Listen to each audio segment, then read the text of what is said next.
Other interesting business news, you have Chuys to be acquired by Darden Restaurants.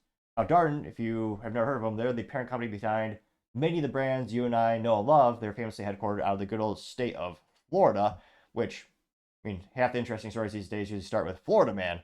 Granted, if you want to see a whole documentary on Darden Restaurants, go on the YouTube. There's a really good compilation by the company man, really good YouTuber, and he talks about kind of the history of the company.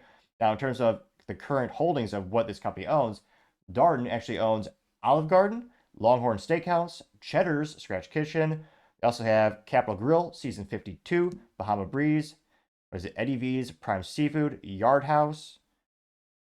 They own quite a few, and it looks like, according to Wikipedia, they have about 1,800 restaurants. So, quite many. Now, it looks like they're going to add yet another one.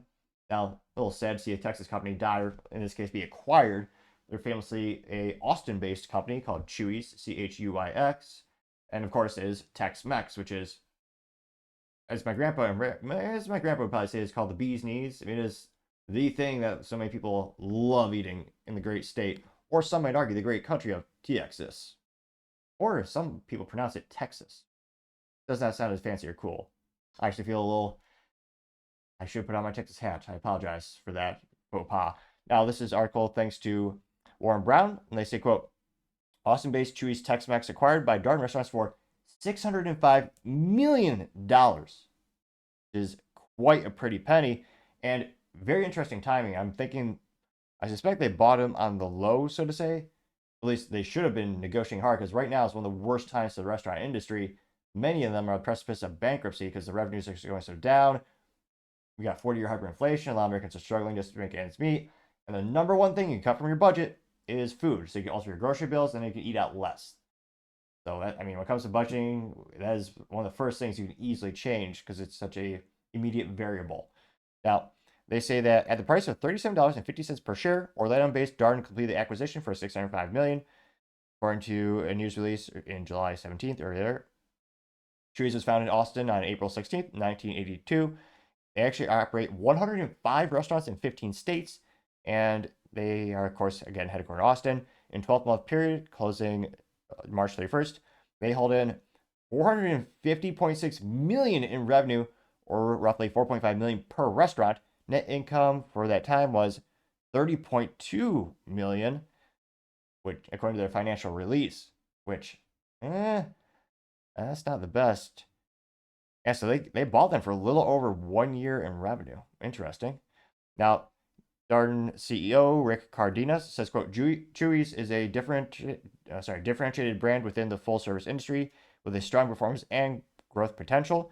Based on the criteria for adding a brand to their Darden portfolio, we believe Chuys is an excellent fit that supports our winning strategy. I'm excited to welcome their, 7,400 team members to Darden and the diversity of the Darden portfolio in a new dining category, unquote. Which, yeah, again, hindsight is always 2020 when it comes to investing. Again, I do not give investing advice on the show. But yeah, just as the news of this, of course, their stock jumped 47% from 25.27 per share to 37.24 per share. Wow. Which is quite a pretty penny. And yeah, it is a little bit more different than the usual Darden portfolio. I think it's probably going to be a good complementary.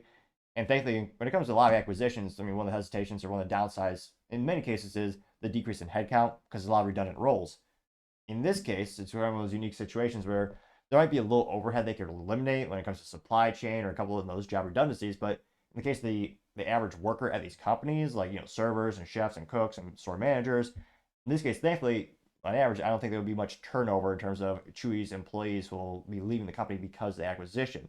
So a little bit of a silver lining in that regard, and hopefully the food quality does not go down. I mean, I'm a little partial. I enjoy season 52 from time to time when I'm with a client. They make a darn good salmon over there. I'm not gonna lie. So let me know in the comments if you've ever been to a Chuys. Do they have them in your local area, and are you a fan? Let me know. As always, fascinating to hear what you have to say. Thank you, everyone, for taking the time to tune in. Again, we're trying to get to 4,000 subscribers by the end of the month. So if you could click that button, I'd greatly appreciate it.